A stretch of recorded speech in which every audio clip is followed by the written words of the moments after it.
Today's foot fitness tip is especially important for runners and walkers.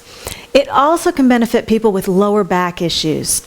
Whether you're fit with no injuries or are experiencing back pain or just have tight lower back muscles from lifestyle habits or vigorous workouts, taking the time to stretch your ankles and calf muscles can help keep both your legs and lower back in great shape.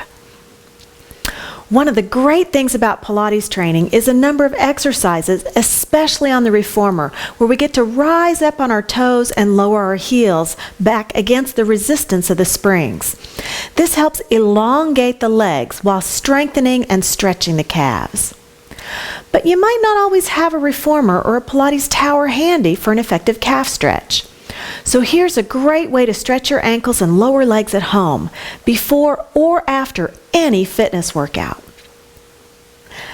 Lay down on your back.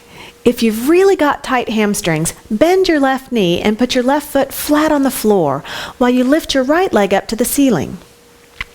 If you're more flexible, you can keep your left leg extended straight on the mat while you lift your right leg up. You can do this with no extra equipment, but I like to use a towel, a strap, or a magic circle to help me release the ankle and deepen the stretch. Place your toy of choice across the ball of your foot and hang on with your hands. If you use your upper body, you can really assist the stretch. Inhale to point the foot, exhale and hinge where the foot meets the leg, thinking about lengthening and reaching the heel up to the ceiling for a really good stretch. Hold this flex foot position and take 3 to 5 long, deep breaths, striving to relax the ankle and deepen the stretch with every exhale. After your 3 breaths, inhale to point the foot and then exhale to flex again. Hold or deepen the flex for another 3 to 5 breaths. Inhale to point and flex, again to repeat one more time. Okay, that's the quick version. Now here are a couple of things to think about so you can get the most from your stretch. First, be sure that as you flex the ankle that you initiate the hinge from the heel reaching away from your body rather than the toes pulling backwards.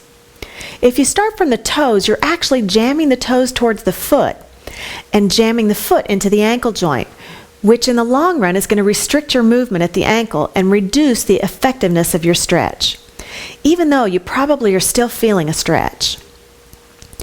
Elongating through the heel to start and deepen your stretch helps keep the ankle joint open.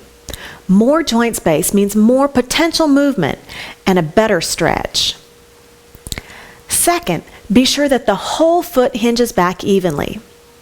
I like to think about the inner side of my heel lengthening away to help keep the little toe side of the foot pulling down.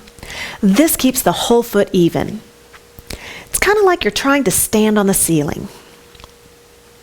Third, as you're stretching your ankle, strive to keep your butt and your pelvis still and square on the mat. Your abdominals should be pulled up and in to help support holding your back in a steady, neutral position.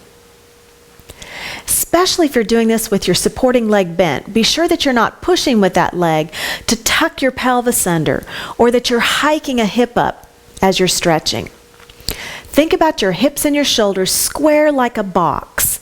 Strive to keep all 4 corners of your box evenly weighted on the floor with your sitting bones lengthening out to the far end of your mat. Last thing, you're going to stretch different parts of your calf with a straight leg versus a bent knee. But the hinging aspect of moving the foot from the ankle is going to be the same. So be sure that you're clear on if you're doing a straight leg stretch, which will give your hamstring, gastrocnemius, ankle, and foot a stretch, or if you're choosing to stretch with a bent knee, which will be less hamstrings, and the soleus muscle, ankle, and foot will get a stretch. If you're short on time, do at least 1 set of 3 to 5 breaths with a straight leg, and time permitting, another set of 3 to 5 breaths with a bent leg. Remember to lead with the heel reaching away from your body to flex the ankle, so the front of the ankle can stay loose and relaxed to help you get the most movement from the ankle and best stretch possible. Thanks for tuning in for this foot fitness tip. Hope you enjoy improved ankle flexibility to keep you healthy and injury-free. If you have any questions or comments, I'm only a click away. Drop me a note on my Facebook fan page or visit Centerworks.com. Thanks and have a great day.